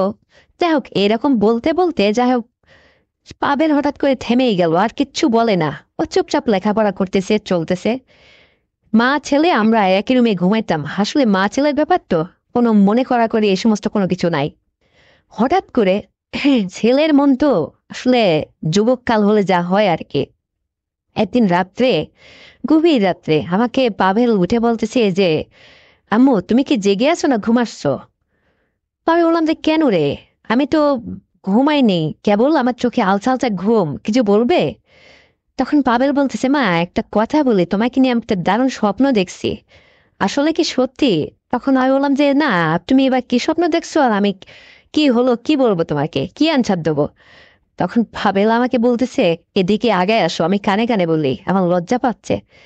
তখন আমি বললাম যে আরে বাবা, এত ভয় করিস কেন, এত লজ্জা করিস কেন, বলে ফেল, কেউ তো নেই, তুই আর আমিই তো রুমের মধ্যে। তখন পাভেল আমাকে দুষ্টামি করে বলতেছে, মা শোনো, আমি না ঘুমের মধ্যে একটা স্বপ্ন দেখছি, দারুণ, অনেক সময় ধরে স্বপ্নটা দেখছি, ওই মুহূর্তটা আমার কাছে এত ভালো লাগছিল। তখন আমি পাভেলকে বললাম, আরে বাবা এত পেঁচিয়ে নেই বলে একটু সোজা করে বলতো। তখন পাভেল আমাকে বলতেছে, মা শোনো, আসলে কি জানো, তোমাকে আমি ওই সমস্ত করতেছি, মানে তুমি নিজের থেকে আমার কাছ থেকে চাইছো, আমাকে বলতেছো যে পাভেল, জীবনে তোকে নিয়ে স্বপ্ন দেখছিলাম রে, তো তোকে লেখাপড়া করে এত বড় করলাম, তোর কাছ থেকে জীবনে কি পাইলাম, তা আজকে তুই আমাকে এটা দিবি? তখন আমি আর কোনো না করি নেই, তুমি এত সুন্দর করে আমার কাছ থেকে এটা নিচ্ছ, এত সুন্দর, অনেক সময় ধরে আমি এটা দিচ্ছি মা, তোমাকে আদর আপ্যায়ন করতেছি সেইভাবে, চিৎ কাত উপর তুমি যেভাবে চাইছো, আর বারবার তুমি আমাকে বলতেছো যে কখনো আমিও স্বামীর ঘর করব না, আর তোকে কোথাও বিয়ে শাদী করতে দিব না, তোকেই আমি সারা জীবন রেখে দেব। এই স্বপ্নটা দেখতে দেখতে হঠাৎ করে যখন আমার হয়ে গেল, আমার ঘুমটা ভেঙে গেছে মা, তখনই আমি তোমাকে হাতাচ্ছি আশপাশে যে তুমি কোথায়। তো বন্ধুরা, তারপরে পাভেলের এই গল্প শুনে মানে আমি অবাক হয়ে গেলাম যে পাভেল বলে কি। তখন রাত বাজে বন্ধুরা প্রায় 2টা। তারপরে পাভেলকে বললাম, যে রে পাভেল, তুই যে এই স্বপ্ন দেখলি, তো তোর মনের মধ্যে এখন কি রিয়াকশন আছে, ঠিক কি করবি, কি বলতে চাইছিস বলতো? তখন পাভেল বলতেছে, স্বপ্ন আসলে যেটা আমি দেখছি, এটা আমি বাস্তবায়ন করব, তুমি কি রাজি মা? তখন আমি বলছি, পাভেল এইটা কেমন কথা রে, তোর কাছ থেকে আমি এই কথা তো কখনো আশাও করিনি, আর তুই স্বপ্ন দেখছিস, স্বপ্ন তো স্বপ্নই, স্বপ্ন কি কখনো বাস্তব হয়? তখন পাবেল বলতেছে, না মা, বাস্তব হয় না, কিন্তু চেষ্টা করলেই হয়, যেহেতু আমার জন্য তুমি আর কোথাও দ্বিতীয় কাজ করলে না, জীবনটা এইভাবে বিসর্জন দিয়ে আসছো, তোমার এই রূপ, জীবন জৈবন এত সুন্দরী, তুমি আমার মা, কোলভরা নাদুস নদুস ষষ্ঠবসু কত সুন্দর, অথচ ওই আমার পাগল বাবাটা কিচ্ছু বুঝলো না, তোমাকে এতটা কষ্ট দিয়ে তোমাকে ফেলে সে আরেকটা বিয়ে করলো, তাকে নিয়ে পড়ে থাকলো, সেই বউ কি তার কাছে এতই ভালো লাগেছিল? আচ্ছা মা, তুমি আমাকে একটা সত্যি কথা বলো তো, বাবা তোমার কাছ থেকে কি এমন কম পাইছিল যে সে আরেকটা বিয়ে করলো? তখন আমি পাবেল করলাম, পাবেল শোন, তোর বাবা প্রত্যেক দিন ওই বাইরে থেকে কি সব ছাইপাশ খেয়ে আসতো জানিস, এসে আমাকে মানে ওই একবার কোনো রকম ভাবে দেওয়ার পরে সে ঘুমিয়ে পড়তো, আর আমি তার কাছে বারবার এটা চাইতাম, আমার একটু বেশি বেশি লাগতো, কিন্তু সে আমাকে দিতে পারতো না রে। কিন্তু তাকে যখন আমি গাল মন্দ করতাম, তখন সে মানে মনটা বেজার করতো, এভাবে 1 2 3 এইভাবে চলতে চলতে হঠাৎ সে একটা কাজ করেই বসলো। এই হচ্ছিল ঘটনা, তাছাড়া কিছু না। তো যাই হোক, সে যখন এটা করে ফেলছে, তো আমি এভাবেই এখন জীবনটা তোকে নিয়েই পার করতেছি, তা তুই কি বলিস? তখন হাবেল বলতেছে যে, বাবা যেহেতু এত কষ্ট তোমাকে দিছে, আর তোমার যেহেতু এতটা চাহিদা ছিল, বাবা এটা কথা রাখিনি, পূরণ করতে পারেনি, তো আমি ছেলেই হয়ে যদি তোমাকে এই সাহায্যটুকু করি, তুমি কি নেবে? তখন আমি বললাম যে, পাবেল, তুই আমাকে এটা দিবি, তুই কি পারবি তোর বাবার মতো? হ্যাঁ, তুই পারতেও পারিস রে বাবা, কারণ তো তুই ওই বাবারই সন্তান। তখন পাভেল হেসে দিয়ে বলতেছে, মা বিশ্বাস করো, এই দেখো। তখন পাভেলের ওইটা আমি দেখে মানে অবাক হয়ে গেছি, অত বড়, কবে কবে যে ওইরকম অত মোটা হয়েছে সেটা হয়ে গেছে, মানে আমি দেখে আশ্চর্য হয়ে গেছি। মানে ওই রাত্রে আমাদের মা ছেলের মধ্যে এরকম রোমান্টিক সংলাপ চলতেছে, মানে আমরা দুইজন ওইটা দেখে, আমি ওরটা দেখলাম, দেখে দারুণ মুগ্ধ হয়ে গেছি। তখন আমার খুব ইচ্ছে জাগলো তখন আমি পাবেলকে বলছি, আরে পাবেল, তোকে আমি নিষেধ করবো না, তুই যদি কখনো আমাকে এইভাবে দিয়ে খুশি করতে পারিস, আমার তো জানিস ইতিপূর্বে অনেক চাহিদা ছিল রে, তোর বাবা আমাকে এটা পূরণ করতে পারলো না, তুই যদি পারিস, দেখ না আমি তো ওই রকমই আছি রে, আমার কিচ্ছু হয় নাই। তখন পাবেল বলতেছে যে, দেখি তুমি আমার কাছে আগে আসো তো। তাই বলে যেন পাবেল আমাকে ঝাপটে বুকের সঙ্গে জুড়ে জুড়ে দারুণ ভাবে আদর করতে থাকলো, এগালে ওগালে, ঠোঁটে মুখে দারুণ ভাবে মুখের মধ্যে নিয়ে খাইতে লাগলো, চমা খাইতে লাগলো, আদর করতে থাকলো, আর বলতেছে যে, মা আমি এখন থেকে তোমাকে দারুণ ভাবে আদর আপ্যায়ন করব, আমি আর তোমার কষ্ট থাকতে এভাবে দেখতে দেব না, তোমাকে কোনো কষ্টে রাখতে দেব না, আমি থাকতে তোমার আর কোনো কষ্ট নেই, কোনো চিন্তা নেই, তোমাকে আমি নিয়মিত ভাবে এটা দিয়ে যাব। কিন্তু এটা তো এখন আর কেউ বুঝবে না মা, যেহেতু তুমি আর আমি মা ছেলে একটা রুমের মধ্যেই তো থাকি, নানা নানেও তো এটা মাইন্ড করে না, যেহেতু আমরা মা সন্তানের একটা সম্পর্ক, তাই না? তখন আমি বললাম যে, হ্যাঁ রে বাবা, তা তো ঠিক আছে, কিন্তু কি এভাবে থাকতে থাকতে যদি কিছু একটা হয়ে যায় তখন কি করবি? তখন পাবেল বলে যে, না বা, কিছু একটা হয়ে যাবে এরকম তো আমরা কিছু করবোই না, সাবধানে থাকবো, সাবধানের তো আর মান নেই, তবে কিছু একটা ব্যবহার করলেই হবে। তখন আমি বললাম যে ঠিক আছে, এসবও তো জানা হয়ে গেছে যে কি লাগে না লাগে দাম্পত্য জীবনে, কোত্থেকে শিখলে এসব? তখন পাবেল বলে যে মা, ডিজিটাল যুগে কি আর এই সমস্ত শেখার বাদ থাকে? এগুলো আমাদের ক্লাসের সাবজেক্ট, আমরা কলেজ লাইফ থেকে এগুলা আমরা শিখে শিখে ফেলছি। যাই হোক, পাভেল ওই রাত্রে থেকে শুরু করে আমাকে ওই রাত্রে 3 বার এত সুন্দরভাবে আমাকে ওই সমস্ত দিল, আদর আপ্যায়ন করলো, মানে অনেক সময় ধরে। বন্ধুরা, আমি বললাম যে পাভেল আসতে, কারণ কি দেখ, তোর নানা নানি পাশের রুমে ঘুমাচ্ছে, ওরা তোর আওয়াজ বুঝে ফেলবে, এরকম করিস না, দিয়ে সুস্থে যা হয় কর। তারপরে পাবেল যাই হোক শান্ত মনে আমাকে দারুণ ভাবে আপ্যায়ন করলো, দারুণ ভাবে আমার সঙ্গে সে ব্যবহার করলো। তার ওর ব্যবহারে আমি খুবই খুশি হলাম। মানে এত সুখ শান্তি কখনো মানে জীবনে আমি পাইনি। আমার সেই রাত্রে এত আনন্দ হলো যে আজকের পর থেকে আমাদের প্রতিটা রাত যেন এরকমই হবে। পাবেল আমাকে দিনের পর দিন খুশি করতে লাগলো। তারপরে আমিও আগের চেয়ে আরো মোটা হয়ে গেলাম। পাবেল আমাকে পেয়ে দারুণ মুগ্ধ, বলতেছে যে মা, তুমি এত সুন্দর নায়িকার মতো একটা রমণী, বাবা যে জীবনে কি ভুল করলো আসলে? ভালো খেতে সবাই জানে না মা, আসলে তার কপালে সুখ নেই, তার জীবনেও একদিন দুঃখ নেমে আসবে, সেদিন তার আর কুল থাকবে না। তখন আমি বললাম যে হ্যাঁ রে পাবেল, বাবার নামে এরকম কোনো অভিশাপ দিস না রে, তুই যেহেতু তার সন্তান, আর আমি যেহেতু তার কাছ থেকে পরিষ্কার হয়ে গেছি, তো তুই তার কাছে একদিন হলেও যাবি। ঘটনা হচ্ছে কি, সারাটা জীবন তুই আমাকে সুখী করবি, কিন্তু তুই কখনো পরের মেয়ে আর নিয়ে আসবি না, বল? তখন পাবেল বলতেছে যে না মা, তোমার মতো রমণী থাকতে পরের মেয়ে আমি কি করব? আমার সুখ একমাত্র তুমিই খাবে। তখন আমি পাবেলকে বললাম যে পাবেল, শোন, এইরকম থাকতে থাকতে আসলে কি জানিস, আমার এত ভালো লাগতেছে, মানে জীবনটাই আমি এভাবে তোর সঙ্গে পার করে দিতে চাই। আর তোর এইটা যে এত বড় এত মোটা বানিয়েছিস, কোন দিনে কোন ফাঁকে যে তুই এইভাবে তৈরি হয়ে গেছিস আমি তো কল্পনা করতে পারতেছি না রে। দারুণ, মানে খুবই মজার ব্যাপার। যাই হোক, কালকের পর থেকে আর সালোয়ার সালোয়ার কামিজ পরে ঘুমাবো না, তুই কি বলিস? তখন পাবেল বলতেছে হ্যাঁ মা, প্রয়োজনে তুমি শাড়ি পরেই ঘুমাবা, তাহলে খুব শর্ট টাইমে আমার সুবিধা হবে। এই সমস্ত মানে ইয়ে করা, মানে রিমুভ করা দুনিয়ার ঝামেলার ব্যাপার। আর কালকের থেকে তুমি দারুণ ভাবে সেজে গুজে তোমার মুখখানা আমাকে দেখাবে। মা জানো, তোমার এই কমল ঠোঁট দুটো এত সুন্দর আমার কাছে লাগে, খুবই মায়াবী মা, তোমার মুখের থেকে তাকালে আমার খুব মায়া হয়। আমি পাবেলের কথায় খুবই যেন মুগ্ধ হয়ে যাচ্ছি। তারপর থেকে পাভেল এই হুষ্টু পুষ্টু মাকে, এই কোলভরা মাকে এত সুন্দরভাবে মানে একদম এলোপাতাড়ি করে ফেলতো, মানে দারুণ ভাবে ওরা আমার চলতো। এইভাবে অনেক দিন যাওয়ার পরে হঠাৎ আমি পাভেলকে বললাম যে পাভেল, জীবনে তুই আমাকে অনেক সুখী করেছিস, অনেক মজা দিছিস, যাই হোক, তোর ব্যবহারে আমি মুগ্ধ রে বাপ, তোকে আমি অনুমতি দিলাম, তুই একটা পরের মেয়ে নিয়ে এসে সংসার কর। কিন্তু পাভেল কিছুতেই রাজি হয় না, না বলে যে না মা, তুমি যে সময় থুপথুপে বুড়ো হয়ে যাবা, প্রয়োজন সেই সময় আমি একটা পরের মেয়ে নিয়ে এসে সংসার করব, তার আগ মুহূর্ত পর্যন্ত তুমি আমার কাছে যেন প্রতিদিন রাত্রে একটা নতুন রমণী। ওর কথা শুনে আমি আরো অবাক হয়ে যাই যে বলে কি, ও আমাকে পেয়ে এতটা খুশি। তখন আমি পাবেলকে জিজ্ঞেস করলাম যে হ্যাঁ রে পাবেল, আমার মধ্যে কি এমন দেখলি রে যে তুই স্বপ্নে দেখিস বা এতটা খুশি হলি? তখন পাবেল বলে যে মা, দেখো, আমি যখন তোমাকে ওই সমস্ত আদর আপ্যায়ন করি, মানে আমার জীবনে মনে হয় আমি জীবনে স্বপ্নের মধ্যে আছি, এত ভালো লাগে আমার। আর তোমাকে এত আইটেমে চিৎকার, যদিও তুমি এত মোটা মানুষ, তারপরে তোমার কোনো রকম কোনো কথাই নেই, তুমি আমার সমস্ত কথা সমস্ত আচরণকে সহ্য করে যাও ছেলে হিসাবে, সেটা আমি আরো খুশি হয়েছি। যে এটা ইতিপূর্বে আমি আসলে এরকম ঘটনা কোথাও শুনেও নি বা দেখেও নি। আমি শুনে যে অনেক বউরে বেশি হয়ে যায়, স্বামীর সঙ্গে দুটা কথা সৃষ্টি হয়, তোমার সাথে তো আমার কোনোদিন এই সমস্ত হলো না বা, তার মানে তুমিও তো আমাকে নিয়ে খুশি। তখন আমি বললাম যে হ্যাঁ রে বাবা, তুই আসলে যেভাবে দিস না, চুপি চুপি আমি দারুণ খুশি হই রে, আমার পরানটা জোড়ায় যাই।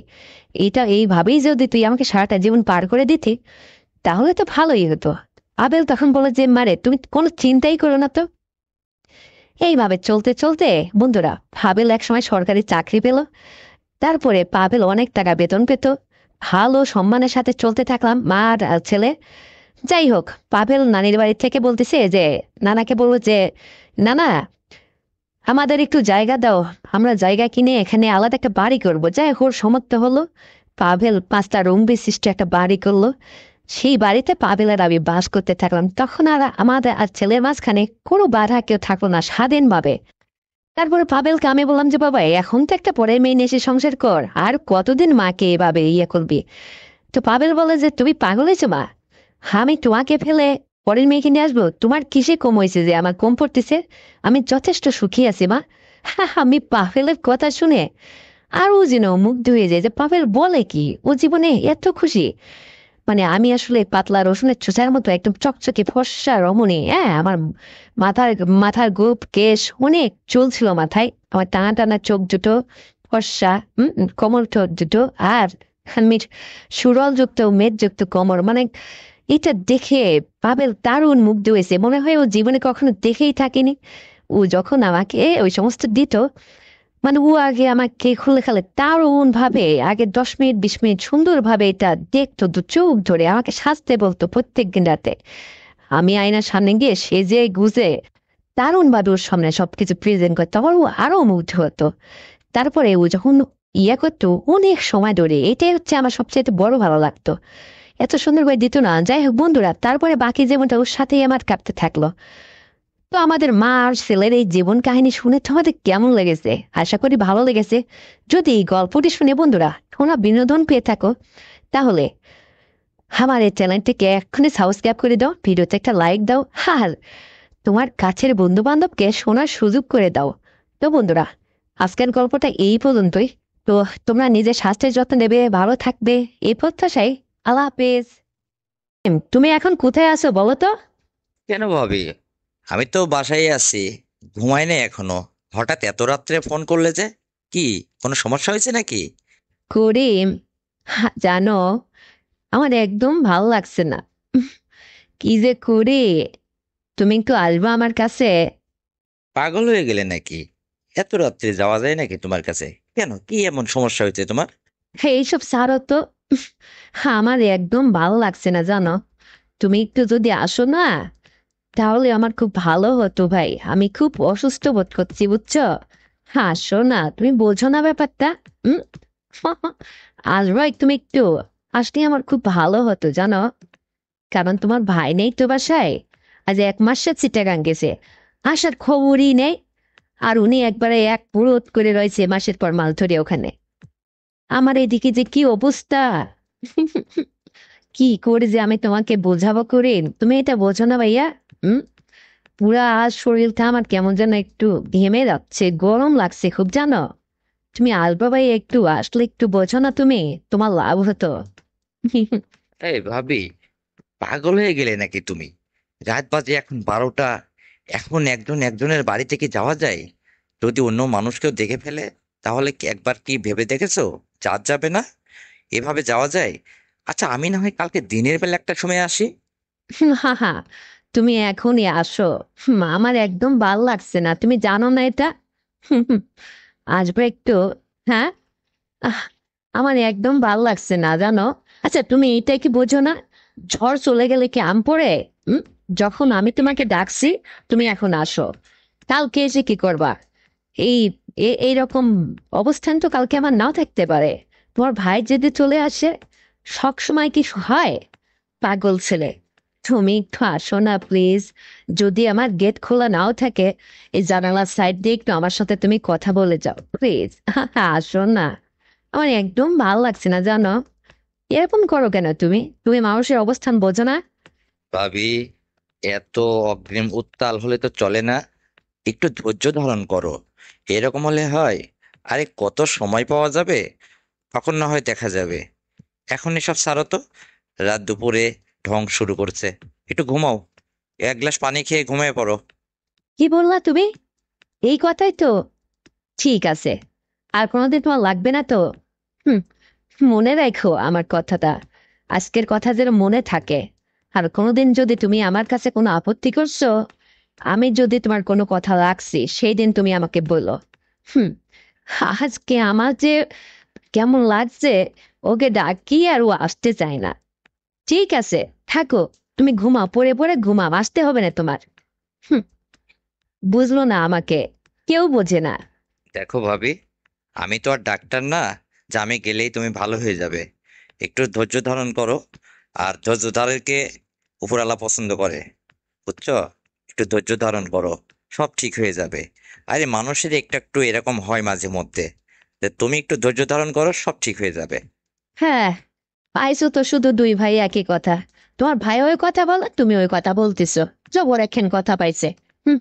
থাকো, তোমার ধৈর্য নিয়ে তোমরা ঘুমাও, ধৈর্য বুকের সাথে নিয়ে ঘুম পারো। আশা লাগবে না তোমার, আর কোনোদিনও এসো না তুমি। আমি একটা সমস্যা করে তোমাকে ফোন করলাম, আমি কি বলবো না বলবো সেটা না শুনে চুপ করে ঘুমায়। ওর ভাইও এরকম, ও এরকম, মানে ফাঁকিবাজ সব। আচ্ছা ভাবি, রাগ করছো কেন? এইটা বলো তো, ভাই আসবে কবে আর গেছেই বা কতদিন হলো? হঠাৎ তুমি এইরকম করছো, আমি ঠিক বুঝলাম না। থাক, হয়েছে। আর অত বোঝা লাগবে না। হুম, জবর বোঝা আল্লাহ হয়েছে। এদিকে আমার যে কি অবস্থা সেটা একবার ভাবা নেই। ওনার ভাইয়ের খোঁজ নিতে আইছে। সব একরকম। ওর ভাইও যা, ও তাই। সব চেনা হয়ে গেছে। সুবিধাবাদী জিন্দাবাদ। যার যা সাথে নেই সে সে পড়ে থাকে। আরে তোমার ভাই গেছে আজ 1 মাস। সে মানে গেছে, বলছে যে আমি 1 সপ্তাহের মধ্যে চলে আসবো। তার বিজনেসের কাজে চিটাগাং গেছে। আসার খবরই নাই আজ 1 মাস। আর এদিকে আমার কি অবস্থা? হ্যাঁ, একটা মানুষের অবস্থান বুঝে মানুষ চলা লাগে না? আমার তো একটু একটু সমস্যা হতেই পারে, তাই না? কিন্তু সেই জন্য তোমাকে আমি একটু ক্ষণিকের জন্য ডাকলাম যে তুমি আসো। ও বাবা, তুমি তা না এসে নানান অজুহাত করছো। ঠিক আছে, মনে থাকলো। আর কোনোদিন লাগবে না তো? আচ্ছা, মনে পড়ে কি তোমার যে এর আগে একদিন তোমাকে আমি মানে খুব দেয়া দিছিলাম? হুম, সেদিনের স্বাদটা ভুলে গেছো? আজ সেই স্বাদ ভুলে গেছো দেখেই তো আসতে চাইছো না। কেন? আমি কি কি কিসে এত কম দিয়েছিলাম তোমাকে? আমি তো তোমাকে পর্বত দিয়েছিলাম। তারপরও তুমি এরকম করছো কেন? তোমার লোভ জাগে না ভিতরে? আরে মনে থাকবে না কেন ভাবি? অবশ্যই মনে আছে আমার। আমি কি সেই দিনের ওই স্বাদের কথা ভুলতে পারি? হ্যাঁ। সেদিন যা মজা হয়েছিল না, কত সুন্দর ঘুরলাম ফিরলাম। ওই যে দাওয়াত বাড়ি যে আমরা এক এক রুমেই তো ছিলাম সেদিনকে। তো সেদিন তুমি যা করেছিল আমি কোনোদিন ভুলবো না। আর এইরকম বউ যার কপালে একবার জোটে না, তার তো ভাগ্য খুলে যায়। আমি কেনই বা ভুলবো? আমি তো সেদিনের কথা ভুলতেই পারিনি। এই যে হাতখানা, যে হাত দিয়ে স্পর্শ করেছিলাম, সে হাতখানা আমার মনে হয় আজও আমি ধুই নাই, স্মৃতি হিসাবে রেখে দিছি। তো এরকম কথা বলো কেন? আসলে রাত দুপুর হয়ে গেছে তো, তাই আমি একটু ভয় পাচ্ছিলাম। তোমার কাছে আসতে চাইছিলাম না, একটু বোঝো ব্যাপারটা। দিনের বেলা হলে না আমি এতক্ষণে কখন চলে আসতাম। আচ্ছা, তাহলে আমি কি এখন করবো বলো? সবই তো আমাকে একদম জ্ঞানীর মতো বুঝাই দিলে। এখন আমি কি করব? হুম। আমার কিন্তু একদম ভালো লাগছে না। কি যে করি। আচ্ছা, কোনো উপায় আছে কি বলো না? ভাবি, একটু ধৈর্য ধারণ করো। আর জলের স্বাদ কি আর ঘোলে মেটে? তুমি বোঝো না এটা? কি বা উপায় থাকবে? আচ্ছা, এক কাজ করতে পারো তুমি। তুমি নেট আছে? নেট থাকলে ভিডিও কল দাও। ভিডিও কল দিয়ে আমাকে দেখো, তুমিও আমিও তোমাকে দেখি। তারপরে দেখছি তোমার বিষয়টা আছে। হ্যাঁ, ভিডিও কল দিলে তো আবার আরো বেশি মন চাইবে। বোঝে না। তখন তো আমি তোমাকে দেখলে ছুটে তোমার কাছে যাইতে মন চাইবে। তখন কি হবে আমার? একবার ভেবে দেখেছো? এমনিতেই আমার ভালো লাগছে না। হ্যাঁ, উনি আবার ভিডিও কলে কথা বলবে। ভিডিও কল কথা বললে তুমি থাকতে পারবা? হুম। আমি কিন্তু তোমাকে সব দেখিয়ে দেব। বুঝতে পারছো? থাকতে পারবা তুমি? তখন কিন্তু তোমার